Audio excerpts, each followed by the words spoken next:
Veuillez répondre à vos places, s'il vous plaît. Bonsoir à tous et à chacun. Alléluia.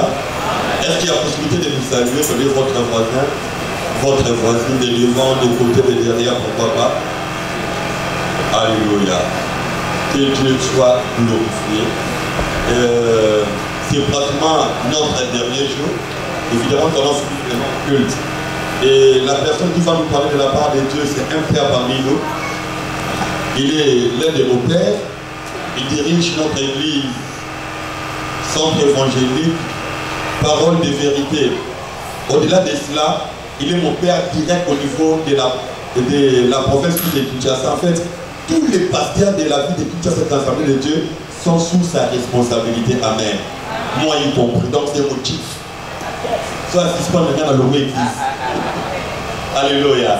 Donc c'est pas Père qui va nous parler de la part de Dieu. Pendant qu'il s'élève, je vous prierai d'acclamer Dieu pour l'encourager. Amen. Merci papa.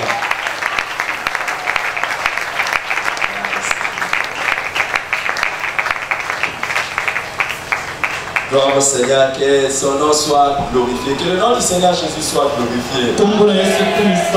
Je suis vraiment dans une grande joie d'être ici encore et voyant toutes les bonnes choses que le Seigneur est en train de faire au milieu de vous, je suis fier et heureux.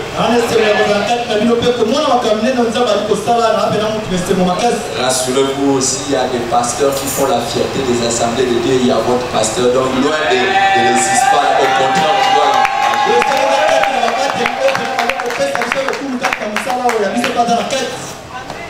Dans les assemblées de Dieu, il y a des pasteurs qui font vraiment de l'honneur et de la fierté de Jésus. Et le pasteur Séraphin en fait partie. Oui, pasteur Séraphin, je croyais que vous êtes fiers de votre pasteur. Vraiment, pasteur, tous nos encouragements à vous, à maman, à toute l'équipe de leadership qui travaille avec vous pour le travail extraordinaire que vous faites ici. Et je voudrais aussi bénir le Seigneur pour la grâce et l'honneur que vous me faites d'être parmi les orateurs pendant ces riches programmes.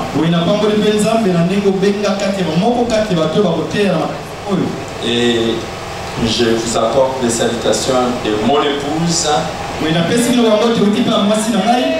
tous vos frères et sœurs du centre évangélique Parole de Vérité. Et j'espère que vous êtes en train de les recevoir avec joie. Nous sommes dans une grande famille et que le Seigneur soit glorifié. Y a-t-il quelqu'un qui s'attend à Dieu ce soir? Y a-t-il quelqu'un Est-ce qu'il y a quelqu'un qui s'attend vraiment à Dieu? Gloire au Seigneur. On va prier. Nous allons prier. Si quelqu'un s'attend à Dieu, il va faire cette prière. Seigneur, je ne veux pas sortir de cet endroit sans te toucher. Si moi, je ne te touche pas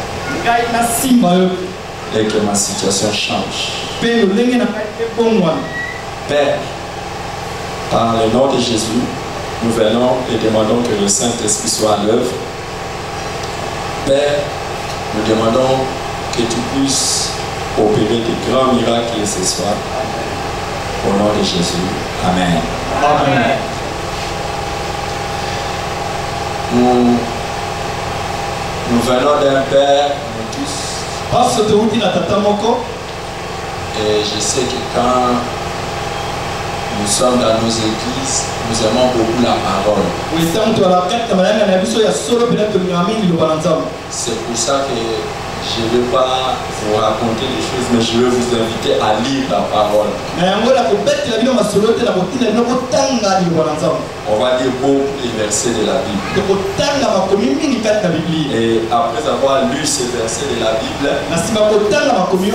je vais par la grâce et la direction du Saint-Esprit nous expliquer, nous placer cela dans le contexte et nous amener à prier et à nous attendre à un attouchement de Dieu.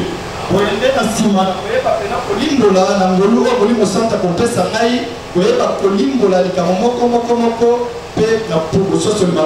allons lire beaucoup de textes. Et que vous ne puissiez pas vous fatiguer. Vous voulez qu'on lise comme... Normalement, je peux prêcher en lisant seulement un seul verset. Ou bien je ne lis même pas un verset. Vous préférez quoi? Je commence seulement à citer et puis vous voulez qu'on lise d'abord. Quoi? Qu'on lise d'abord. Alors vous êtes prêts à lire, hein? Bon, commençons. Matthieu chapitre 9. Matthieu chapitre 9 à partir du verset 20 jusqu'au verset 22. Matthieu chapitre 29, 20 à 22. Et voici une femme atteinte d'une perte de sang depuis 12 ans s'approcha par derrière et toucha les bords de son vêtement. Car elle disait en elle-même, si je puis seulement toucher son vêtement, je serai guéri. Et Jésus se retourna, dit en la voyant, prends courage ma fille, ta foi t'a guéri. Et cette femme fut guérie à l'heure même. Quelqu'un va être touché aujourd'hui à l'heure même. La même histoire, vous trouvez ça dans Marc chapitre 5, du verset 25 et suivant. Mais vous trouvez ça aussi dans Luc chapitre 8, à partir du verset 43 et la suite. Mais je sais pourquoi j'ai choisi de lire ça dans Matthieu. Pour que nous ayons une certaine logique. Quand vous prêchez dans une église où vous avez un pasteur qui prêche bien comme votre pasteur, il faut essayer de rester dans la logique. Matthieu chapitre maintenant 11, le verset 28. Donc nous avons lu d'abord Matthieu chapitre 9. Maintenant nous sommes dans Matthieu chapitre 11, 28. Venez à moi, vous tous qui êtes fatigués et chargés, je vous donnerai du repos. Matthieu chapitre 11, verset 28. L'amour de Dieu t'appelle. Et dans ces versets ici, Jésus est en train de t'appeler. Maintenant, allons dans Matthieu chapitre 14. Matthieu chapitre 14. À partir du verset 34 jusqu'au verset 36. Après avoir traversé la mer, ils vinrent dans le pays de Génézareth. Les gens de ces lieux ayant reconnu Jésus envoyèrent des messagers dans tous les environs et on lui amena tous les malades. Et ils les prièrent de leur permettre seulement de toucher les bords de son vêtement et tous ceux qui le touchèrent furent guéris. Amen. Amen. Actes des apôtres chapitre 19. Actes des apôtres chapitre 19 du verset 11 au verset 12. Actes des apôtres 19, 11 à 12. Et Dieu faisait des miracles extraordinaires par les mains de Paul, au point qu'on appliquait sur les malades des linges ou de mouchoirs qui avaient touché son corps, et les maladies les quittaient et les esprits malins sortirent. Nous voulons vivre ça aujourd'hui et nous allons vivre ça aujourd'hui.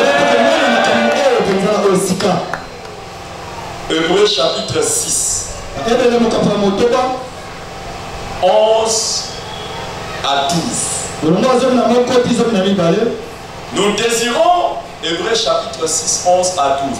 Nous désirons que chacun de vous montre le même zèle pour conserver jusqu'à la fin une pleine espérance, en sorte que vous ne vous relâchez point et que vous imitiez ceux qui, par la foi et la persévérance, héritent les promesses.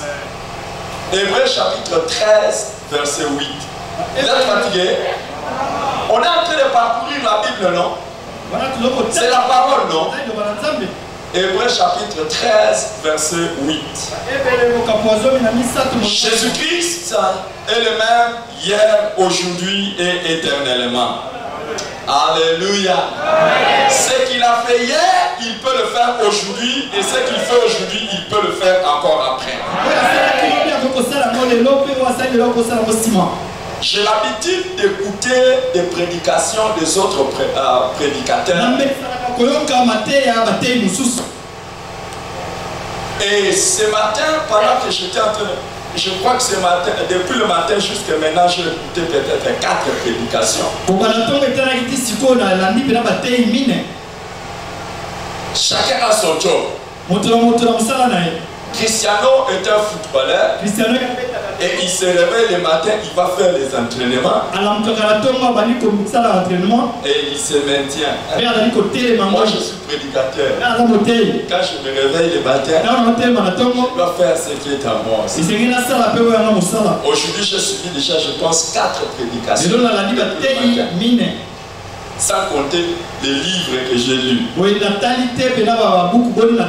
Alors il y a un prédicateur que j'ai suivi aujourd'hui qui a dit une phrase qui m'a fait du bien et j'ai dit je vais vous le partager.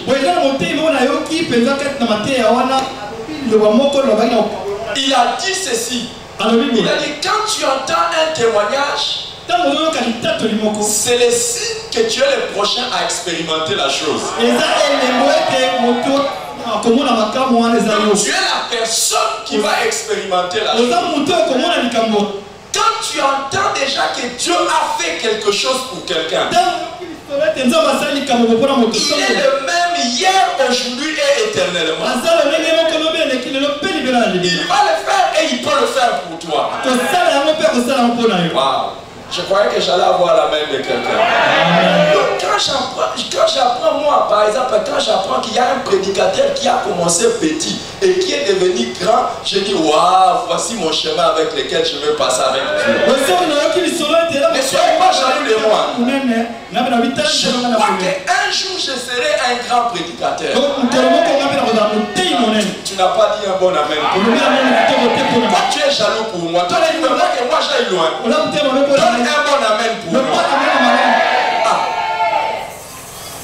Moi je n'ai pas besoin de devenir un grand commerçant. Moi je n'ai pas besoin de devenir... Non, j'ai besoin de devenir un grand prédicateur. Si Dieu a élevé un musicien qui chantait dans des trucs comme ça et puis qui devient un musicien international, c'est possible que quelqu'un aussi devienne un musicien international. Il est le même aujourd'hui. Si quelqu'un qui est ici, tu as déjà appris que Dieu a déjà guéri une personne malade de n'importe quelle maladie, sache que toi aussi tu peux recevoir la guérison ce soir. Et je prie que ce soir la parole crée la foi en toi pour que tu expérimentes tout ce que tu as déjà entendu.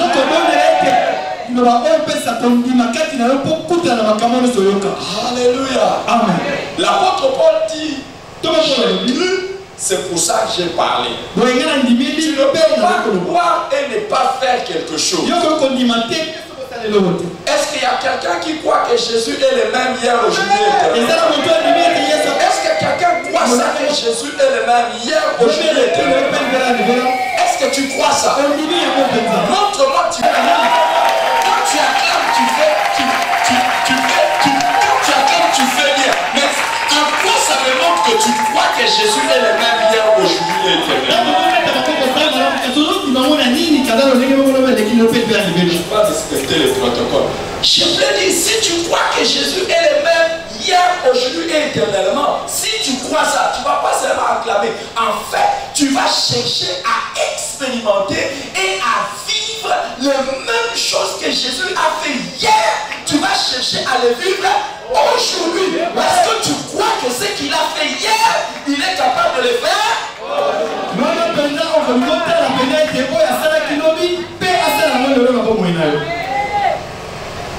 Et moi je crois qu'il est le même. Pasteur, je crois que le même Dieu, je crois ça. Dieu qui a amené le même Dieu, je crois que le même Dieu qui a amené des petites églises qui ont commencé 5, 10, 15, 20, 50 et ils sont devenus 500, 1000, 10 000, 100 000 églises. 1 million. Vous savez ça?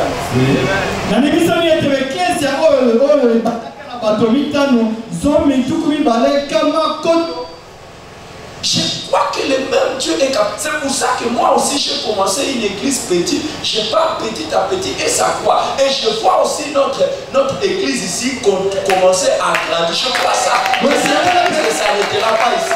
Que cette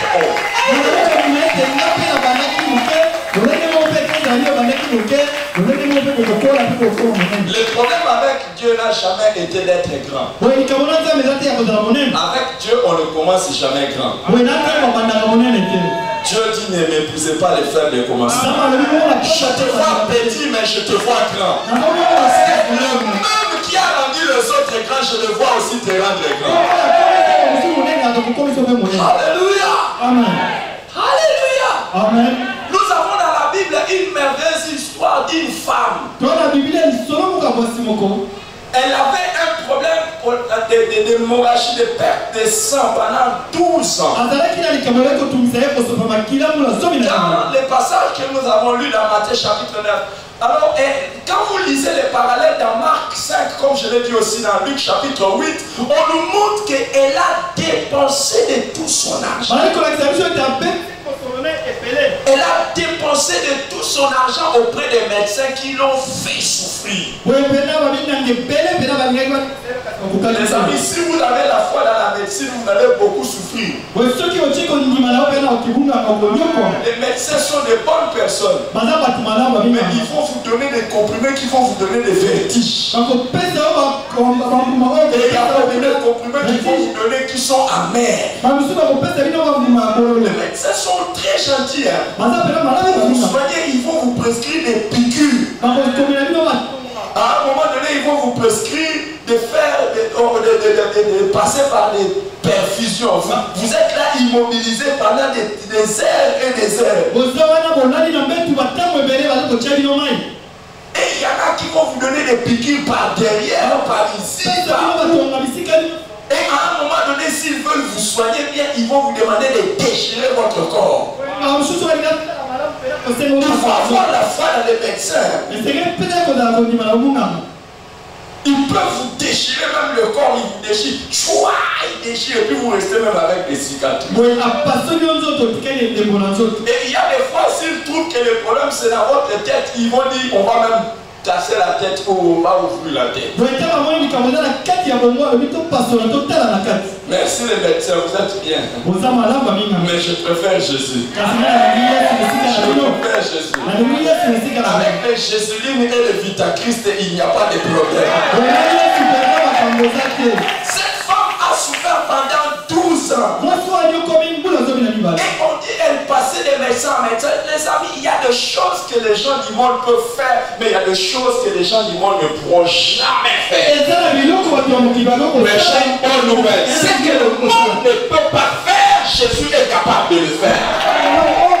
Tu n'as pas donné un bon amen. C'est que le monde ne peut pas faire, Jésus est capable de le faire. Et la première chose que le monde ne peut pas faire, c'est changer le cœur de quelqu'un. Changer un brigand, changer un voleur, changer un hypocrite. Comme nous autres, en devenant des prédicateurs. Là, le monde ne peut pas faire ça. Les amis, vous connaissez entre vous, vous-même, vous savez. Si tu es encore dans les péchés, tu te connais toi-même. Si tu es un voleur, tu te connais. Les conseils des papas ne font rien. Même quand on vous donne les conseils, vous êtes toujours un homme de deux doigts. Il y en a qui sont ici, ils doivent dire la vérité. On me donne des conseils, mais je n'arrive pas à arrêter. je suis toujours dans les histoires avec les garçons ou avec les filles. Il y en a qui doivent avouer la vérité et dire je suis toujours dans les histoires d'alcool. Il y en a qui sont ici, ils vont vous dire écoutez, il y a des fois je n'aime pas mentir mais je mens. Et il y en a qui sont ici, ils essaient de faire des efforts. Ils pensent que quand on parle de la conversion, c'est la transformation petit à petit. Non,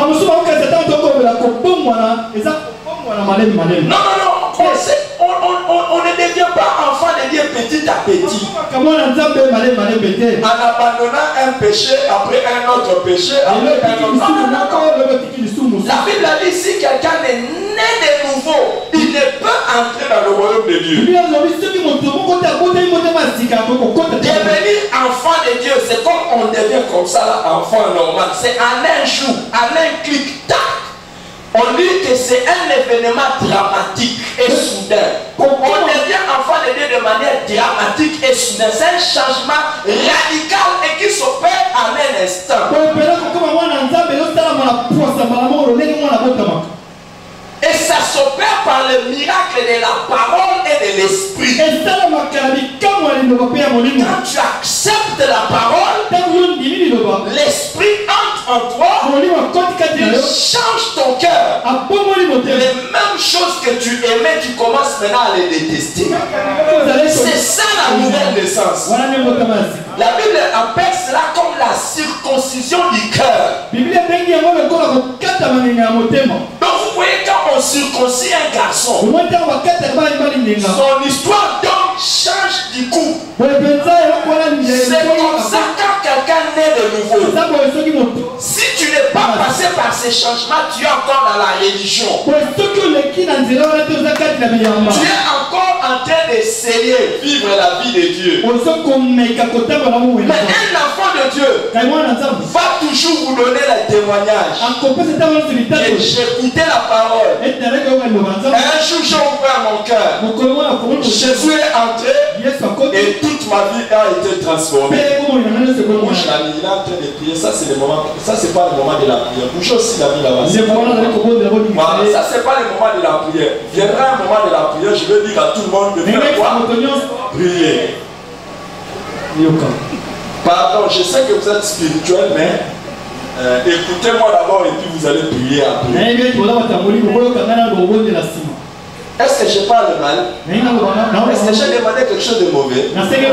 Je demande seulement que vous puissiez m'écouter et puis vous allez prier. Maintenant, si vous voulez prier pendant que je parle comme ça, là, priez, mais les yeux ouverts. Alors c'est ça la nouvelle naissance. C'est ça. C'est pour ça que l'apôtre Paul dit si quelqu'un est en Christ, il est une nouvelle créature. Les choses anciennes sont passées et voici toutes choses deviennent nouvelles. Tu ne peux pas dire non, je suis devenu enfant de Dieu et j'ai encore un cortège de choses à changer. Non, dis à ton voisin non, dis-lui non. Non, dis-lui non. Dis-lui ça. Dis-lui non. Tu ne peux pas dire ça. Il y a des gens, non. Je suis enfant de Dieu, mais il y a encore des choses que je dois changer. Non. C'est pas ça. Non. Dis à ton voisin non. En fait, salut ton voisin. Salut ton voisin chaudement. Dis-lui chaudement. Dis-lui c'est le pasteur Élie qui te salue. Si c'était moi-même, même au ciel, c'est moi peut-être au ciel, j'allais te saluer. Alléluia. Amen. C'est ça la conversion. Et ça les amis, Dieu l'a fait dans la Bible.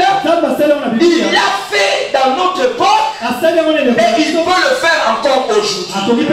Il y a des gens qui se convertissent encore aujourd'hui. Les amis, nous autres là, nous sommes des témoins. Les parents ont essayé de donner les conseils. On allait à l'école le dimanche. Mais quand Dieu est intervenu, tout a été changé. Et dis à ton voisin, il peut le faire pour toi. N'essaye pas par toi-même. N'essaye pas par toi-même. Alléluia. Alléluia. Tout à l'heure, nous allons prier prier pour les gens qui veulent donner leur vie à Jésus. Et si vous voulez le faire, vous allez voir, tout va changer. Mais revenons à notre histoire de cette femme qui était atteinte de perte de sang. Elle n'avait pas le problème de changement de son cœur, mais elle avait le problème d'une maladie. Et elle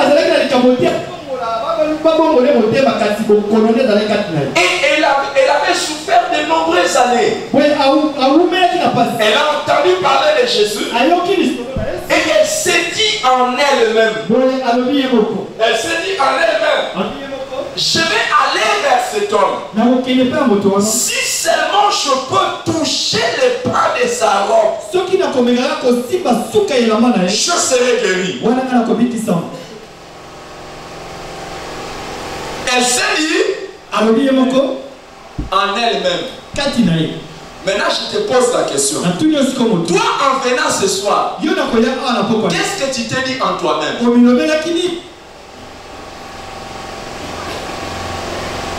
Qu'est-ce que tu t'es dit en toi-même?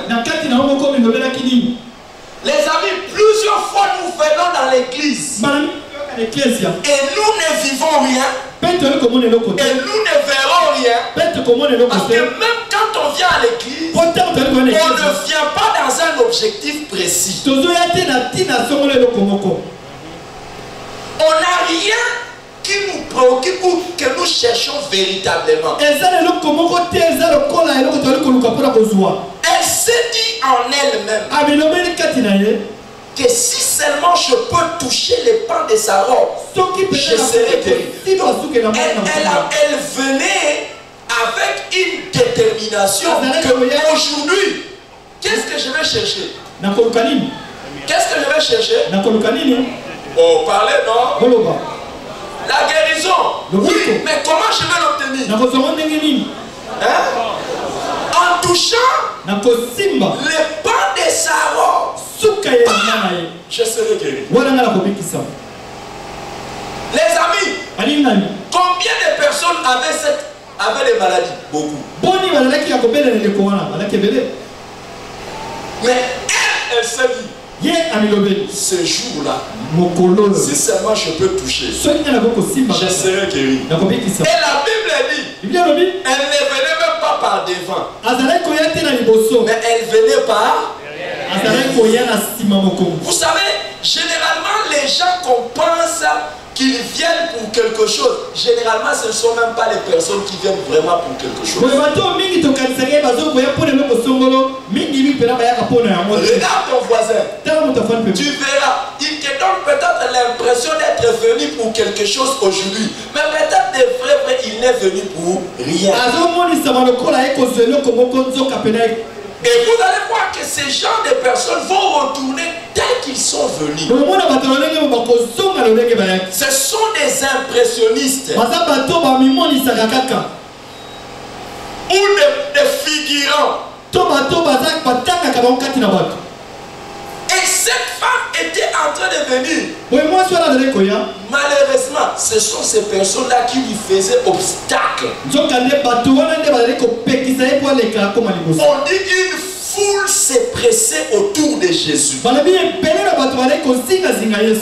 telle enseigne que les amis, Jésus avait besoin des services de sécurité. Ne critiquez pas les pasteurs qui ont des services de sécurité. Les jours où tu auras une église où les gens sont en train de se presser autour de toi, tu auras besoin de la sécurité.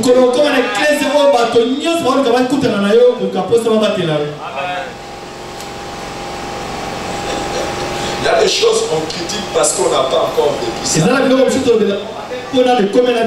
Et puis il y a des gens, ils n'auront pas besoin de services de sécurité même quand ils ont des grandes églises parce que ce ne sont pas des hommes de foule.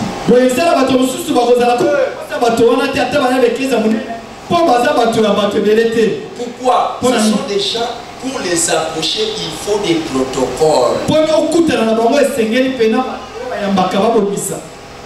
Mais quand tu es un homme de gens, tu peux avoir besoin que les gens puissent réguler le nombre de gens qui viennent autour de toi.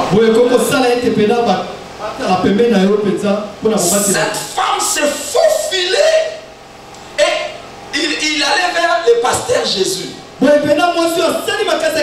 Dites après moi, Pasteur Jésus. Pasteur Jésus. Et cette fois, quand elle a touché Jésus, la Bible dit que à l'instant même, elle était guérie. Et je vois quelqu'un aujourd'hui, parce que Jésus est le même, hier, aujourd'hui, éternellement, obtenir la solution à son problème aujourd'hui. Je ne connais pas ton problème, mais tu peux obtenir la solution. Jésus dit, oh, qui m'a touché? Les disciples lui disent, oh maître, toi aussi tu vois qu'il y a une foule qui se place autour de toi. Ce n'était pas les gens des pasteurs intouchables. Il y a des pasteurs pour saluer les mains. Saluer les mains. Et jamais ils ne toucheront les mains. Ce sont des pasteurs pour les rencontrer bureau. À où? Rendez-vous seulement où? Pas comme pasteur Jésus.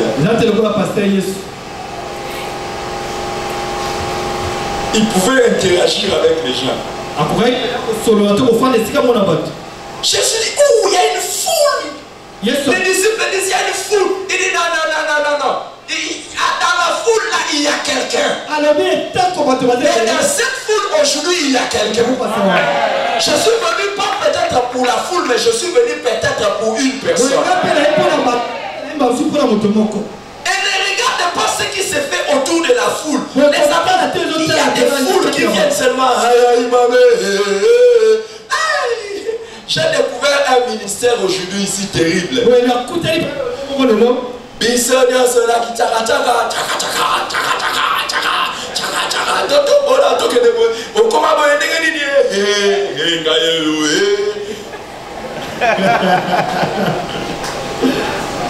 Vrai ou faux? Je lui ai dit en privé, je lui ai dit, so c'est dans l'art de l'église. Mais soit c'est pas un musicien, c'est dans l'art. Je n'appelle pas un musicien qui demande l'argent. Il se croit plus important que moi ou bien? Toi, tu te crois plus important que moi parce que tu m'as appelé, moi j'ai demandé l'argent.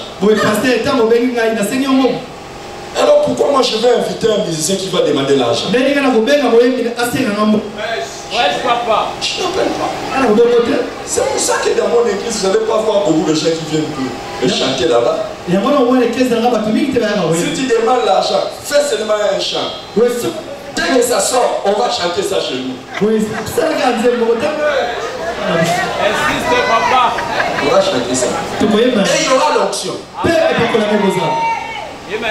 Et on va payer rien pour ça. Parce que moi, je demandais quelque chose avant de venir. Et quand je vais terminer ici, je me fais que...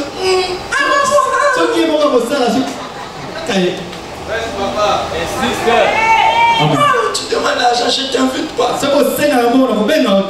maintenant là, je vais vous dire, il y a beaucoup de musiciens qui cherchent à chanter chez nous. Quand il me parle, moi je dis, je lui ai dit, si tu ne demandes pas l'argent, je vais t'inviter. Bientôt vous allez entendre qu'on organise un concert chez nous. Je n'ai rien payé. Je ne vais rien payer. Ce sont eux-mêmes les musiciens qui ont dit, nous voulons venir chanter là-bas chez vous, organiser un concert. J'ai dit, si c'est comme ça. Mais il faut demander à tous les musiciens qui sont passés chez nous. Je m'occupe bien des musiciens. Mais si tu demandes seulement l'argent, Amen. C'est quelle condition ça? Vous avez reçu gratuitement. Donnez gratuitement. Alors la foule peut être là. C'était comment frère?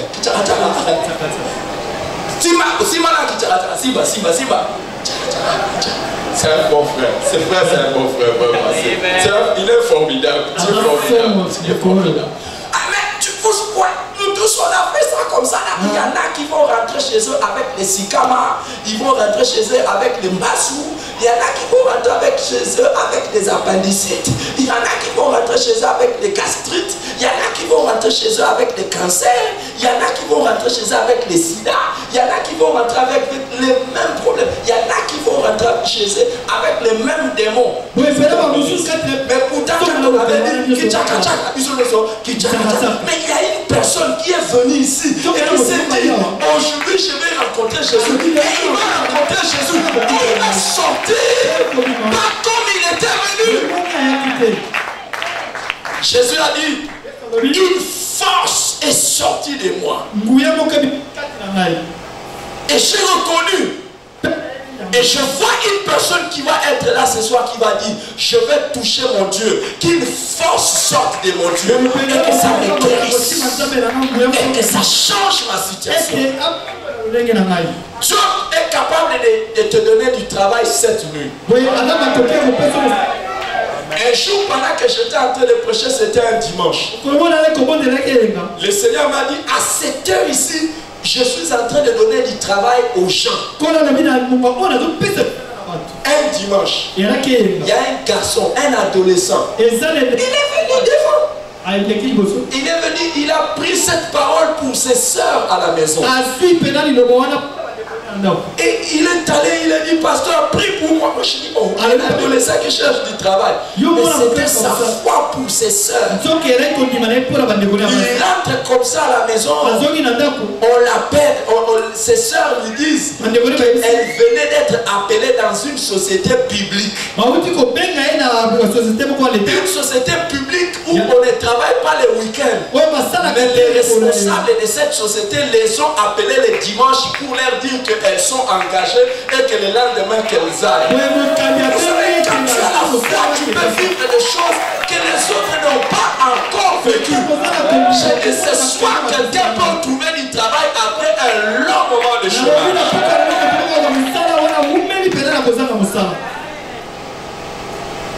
Vous voyez, cette femme avait un problème et elle a dit je veux finir ça. Je vais finir ça. Et je vois Jésus finir le problème de quelqu'un ce soir. Qu'est-ce qui s'est passé? Cette femme est partie. Matthieu chapitre 9. On arrive à Matthieu chapitre 11. Jésus dit venez me voir. Vous tous qui êtes fatigués et chargés, je vous donnerai du repos. Venez à moi. Voici un appel pour tout celui qui a un problème. Venez à moi. Vous tous qui êtes fatigués et chargés, je vous donnerai du repos. Qui est venu à Jésus? Oh, je ne sais pas. Mais quand il a crié ça, est-ce que tout le monde était venu à Jésus? Non. Il y en a qui avaient leurs problèmes, qui continuaient à porter leurs problèmes. Oh, malheur à celui qui ne peut pas reconnaître l'amour de Dieu qui l'appelle. Ce programme a été organisé pour que Jésus résolve les problèmes de ta vie. C'est pour cela qu'il a inspiré ça à cet homme de Dieu. L'amour de Dieu t'appelle. Il a besoin de te décharger. Il a besoin de te délivrer. Il a besoin de te rendre libre. Les problèmes qui ont toujours fait que tu souffres et que tu n'aies pas du repos. Jésus a besoin de te décharger.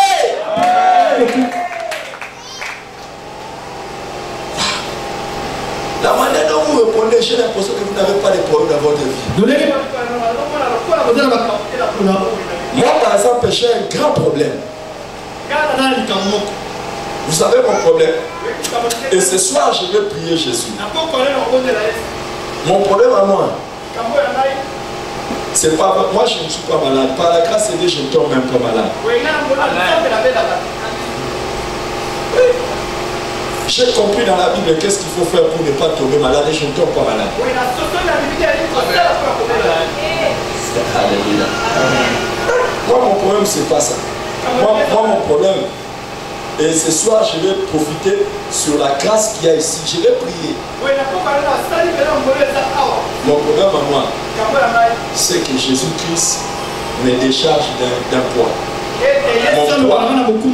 Mon poids, je vais voir mon église grandir.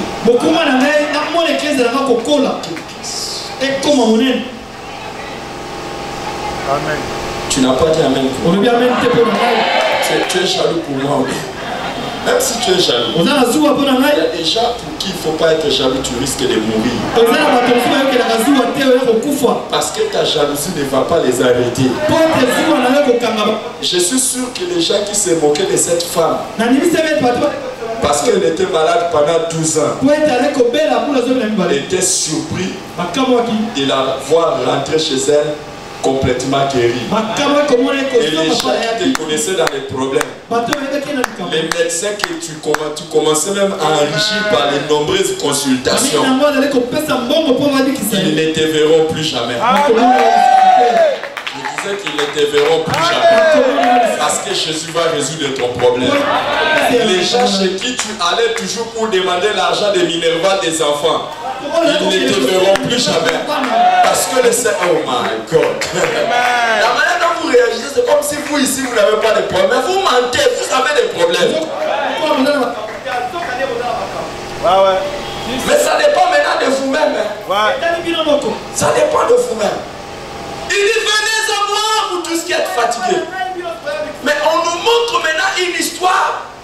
Là, nous sommes maintenant dans Matthieu chapitre 14. Le jour où Jésus-Christ est allé à Génézareth. Il arrive à Génézareth. Les gens apprennent que Jésus était là. On a appelé ce programme comme convention, séminaire, campagne d'évangélisation. Ils apprennent qu'il y a une campagne d'évangélisation. Que Jésus est là. Il y a une campagne d'évangélisation. Jésus est là. Et qu'est-ce qu'ils font à Génézareth? La Bible dit, ils amenèrent les gens qui avaient des problèmes. Quand ils ont appris qu'il y a un programme spécial, Jésus est arrivé. Ils ont amené les gens qui avaient des problèmes. Et ils ont dit quoi? Pardon. On a appris qu'il y a une femme qui avait des problèmes de sang. Elle avait seulement touché les bords de ton vêtement et elle était guérie. Nous sommes nombreux. Aujourd'hui, ce n'est pas une seule personne. Mais aujourd'hui, c'est la foule. Nous sommes nombreux. Permets-nous, Jésus, de toucher seulement les bords de ton vêtement. La Bible dit que tous ceux qui ont touché les bords de vêtements de Jésus étaient. Ce qu'il a fait pour cette femme, il était encore capable de le faire pour eux. Tout témoignage que tu as déjà entendu, sache que Jésus est capable de le faire. Il est le même. Aujourd'hui et éternel. Je vois toutes les filles qui sont ici qui demandent des mariages. Jésus leur envoyait les hommes pour le mariage.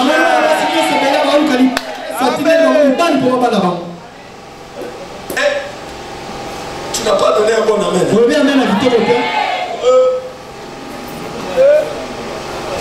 Je vois tous les hommes qui sont ici recevoir la grâce pour que l'année prochaine à la même date soient mariés. Mais les gens de la foule qui n'ont pas dit amen, attendez, vous allez les voir à 45 ans. Pourquoi tu n'es pas marié? Je suis orphelin.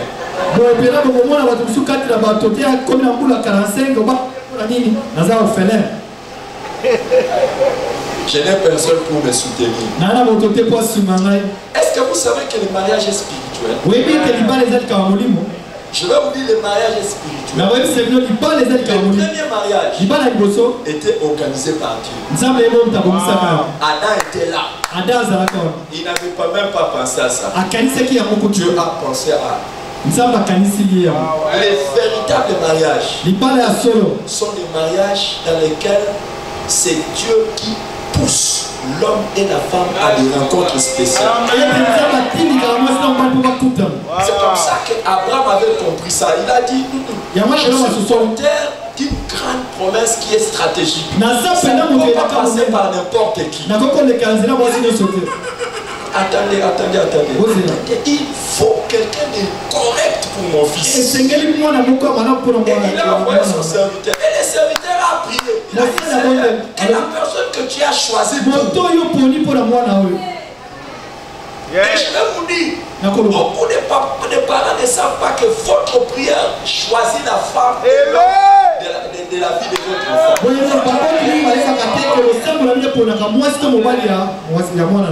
avons notre premier fils qui doit se marier. Quand il présente notre premier fils qui doit se marier, moi je ne suis pas de votre génération. Je suis de votre génération. Je suis de votre génération. Je ne suis pas petit, je suis petit. Notre premier fils doit se marier. À un moment donné, il a amené un dossier d'une sœur. On a commencé à rêver. On a dit, il n'y a pas de problème. Mais il ne savait pas les prières qu'on faisait. On lui a dit, va ajouter l'oreille. Il est allé ajouter l'oreille, ça n'a pas marché. Ça n'a pas marché. Quand moi je ne suis pas d'accord, ça va pas marcher. Amen. Amen. Au moment où nous parlons, il a présenté quelqu'un d'autre et on lui a dit, oh oui, ça va. C'est quoi l'exception aussi que le niveau? Oui, ça va. Mais il est allé, il a ajouté l'oreille et la personne a fait des histoires. Moi j'ai dit,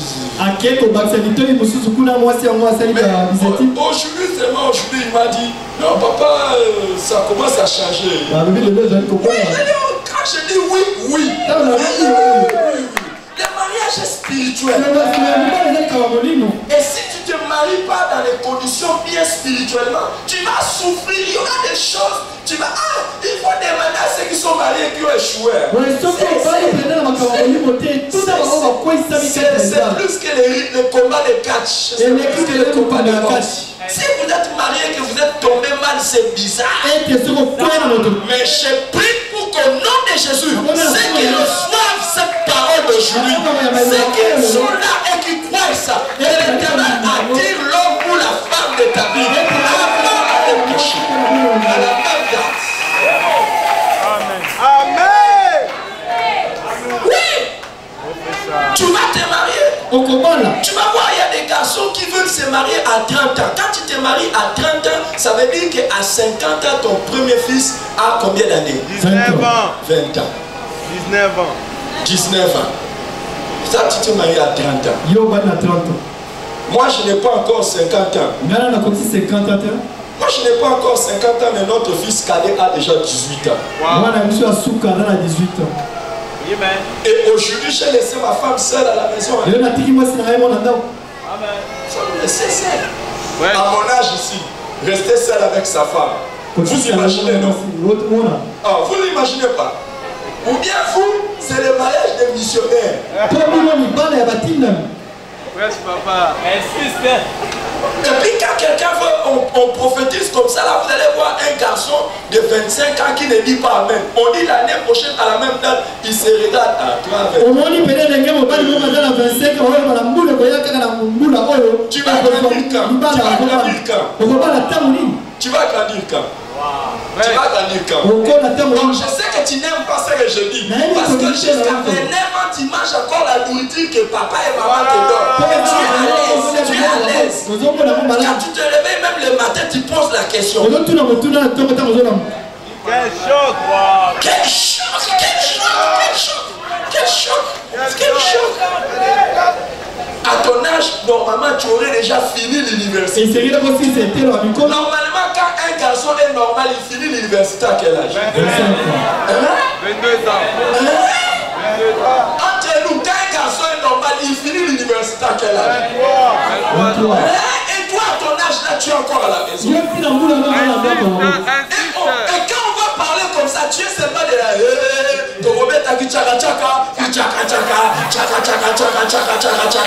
Quand les gens te regardent, ils n'ont même pas envie de croire à Jésus.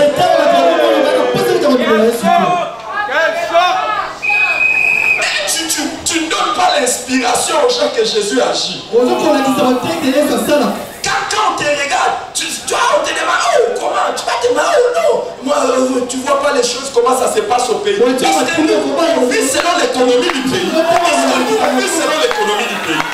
Est-ce que nous, on vit selon l'économie du pays? Est-ce que nous, on vit selon l'économie du pays? Fraîche papa. Moi, je parle pas aussi des sœurs là qui regardent avant de dire oui, regarde si tu as voiture.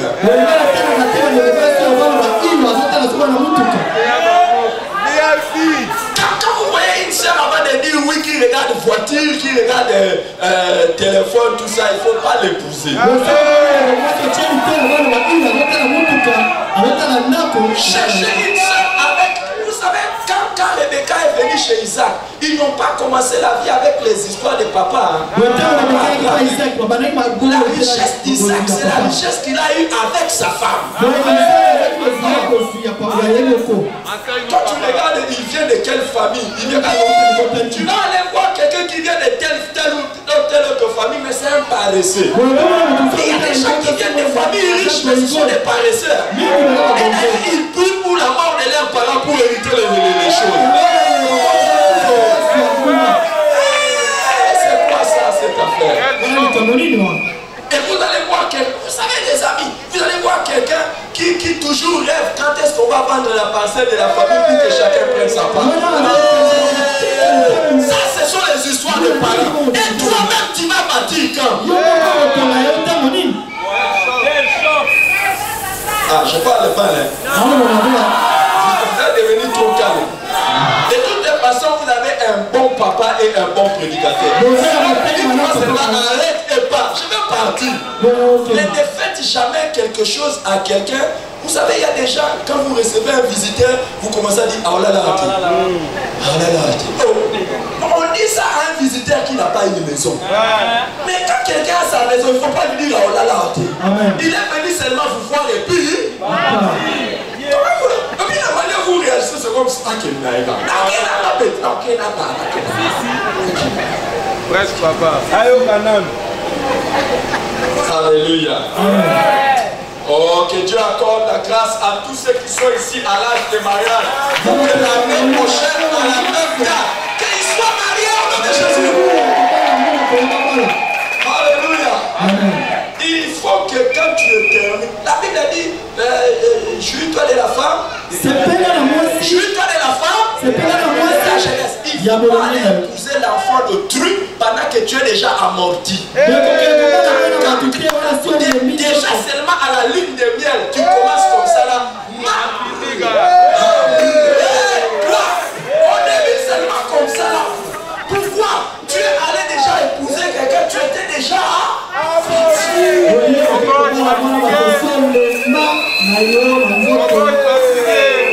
est-ce que moi je dis quelque chose? Vous avez compris quelque chose? Ah, si vous avez compris ça, c'est votre affaire. Moi je dis quelque chose. Insiste. Pourquoi Dieu? C'est pas moi, c'est la Bible. Qui dit jouis-toi de la femme. On ne peut pas épouser une femme quand on est déjà vieux. Prêche. Insiste papa. Problème, c'est problème. Vous allez nous amener des problèmes qu'ici, dans le bureau, le pasteur doit commencer à arranger les histoires parce que c'est...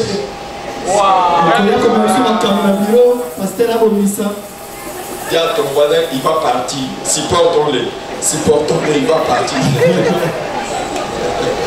Alléluia. Et de toute façon, c'est votre papa qui peut me dire, donne-moi le micro. Vous allez écouter. Alléluia. Ce que Jésus a fait pour le... Oh les amis. Vous savez les amis. Pourquoi on est comme ça? On vient à l'église. On vient sans détermination. On dit l'amour de Dieu t'appelle. Tu viens aussi, tu ne veux pas que ta vie change. Et tu n'as aucune détermination. Tu peux prendre aujourd'hui là, tu peux dire aujourd'hui Seigneur, je vais te toucher, je vais sortir ici, tu vas me donner les moyens, je vais aller chez moi. Je vais aller chez moi, je vais commencer ma vie. Il y a quelqu'un, Dieu va les visiter, tu vas commencer un business. Tu n'as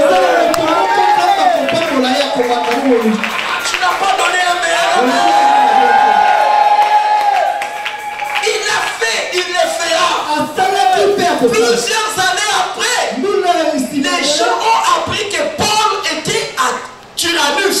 Il était là et les gens ont dit, il y a un homme de Dieu qui est là. Nous avons des gens qui sont malades. Ils viennent viennent chez Paul. Ils lui disent, permets-nous de faire toucher seulement les linges. Le même Dieu. Si nous touchons,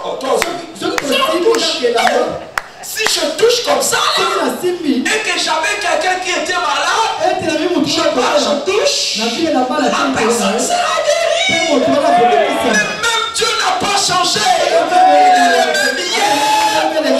Il est le même hier. Cette femme qui a touché, toute la ville de Génézareth a touché. Et maintenant toute la ville en Éphèse touche. Ça ne change pas. Jésus guérit. Les amis, aujourd'hui nous allons prier pour les gens. Tout ce que le diable tenait, tout ce qui est à toi que le diable tenait, il va libérer au nom de Dieu. Si c'est ta santé, il va libérer. Si c'est ta famille, il va libérer. Nous devons croire que Jésus est le même. Aujourd'hui et éternellement. Maintenant là, les gens qui pensent qu'ils connaissent la Bible. Moi je suis docteur en théologie, je vous l'ai dit. Donc pas d'intimidation. Pas d'intimidation. Donc j'ai étudié aussi la Bible. Alors il y a des gens qui sont là. Pourquoi ils ne sont pas guéris? La foi a un degré de folie. Cette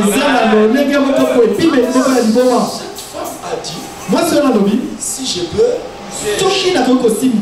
et les gens sont venus vers Jésus. Ils ont dit, si je peux, permettez-nous. Maintenant je pose la question. Qui a déjà dit que si je peux toucher seulement papa Séraphin, je serai guéri? Vous voyez? C'est parce que vous ne reconnaissez pas la grâce et l'onction qui est sur lui. Ne dites pas qu'il n'a pas l'onction. Le même Jésus qui avait l'onction, les gens le touchaient, ils n'étaient pas guéris. Pourquoi? Ils n'avaient pas la foi. Amen. Vous voyez cet homme? Dieu ne l'a pas établi pour rien. Dieu n'a pas établi. Mais les prophètes ne peuvent opérer que là où il est honoré. Là où il est reconnu. Si vous ne connaissez pas la grâce de Dieu,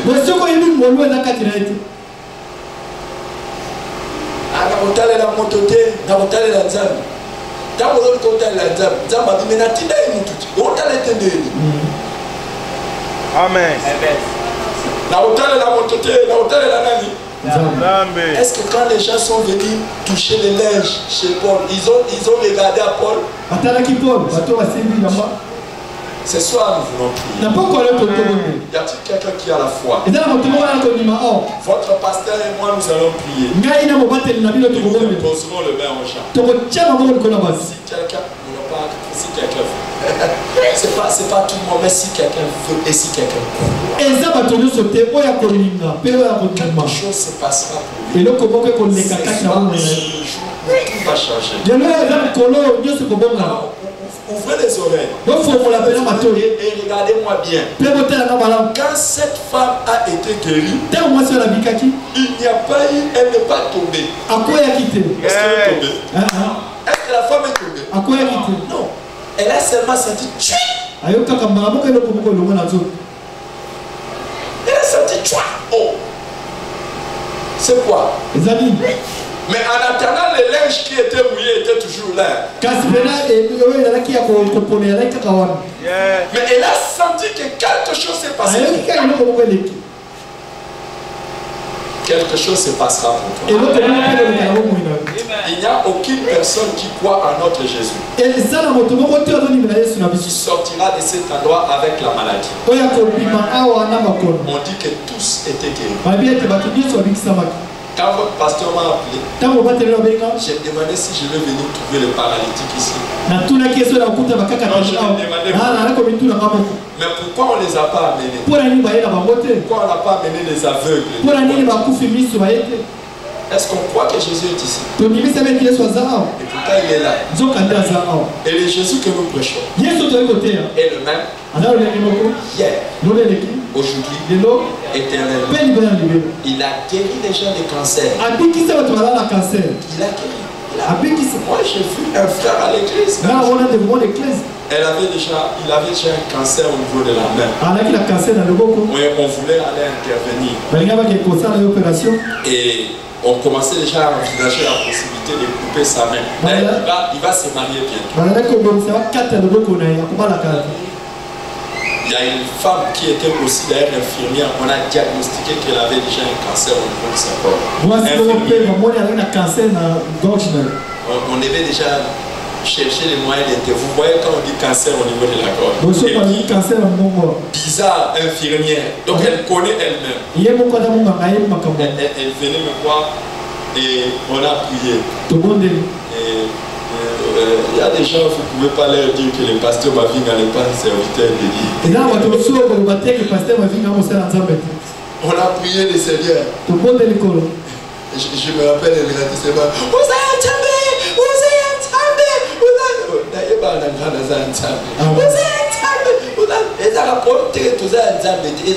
Est-ce que ça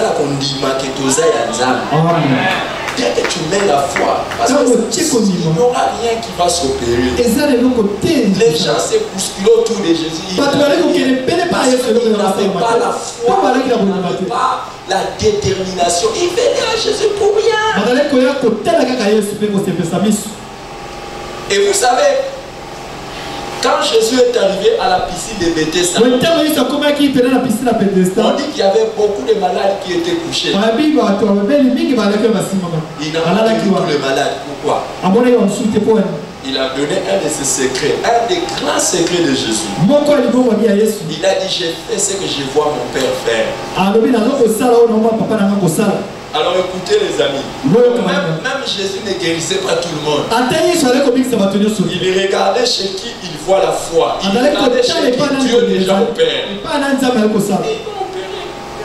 Donc ne pensez pas que ça marche ou ça marche pas, ça marche. Ça marche, ça marche.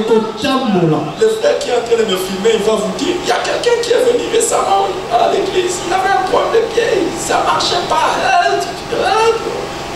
Sur une parole seulement, va. Ça marche. Ça marche. Je ne peux pas donner le témoignage ici, mais je sais que votre pasteur prie pour les malades, il prie pour les gens qui désespèrent. Ça marche. Tu es venu ce soir, pourquoi? Et pourtant Jésus te dit, viens à moi, toi qui es fatigué et chargé, je te donnerai.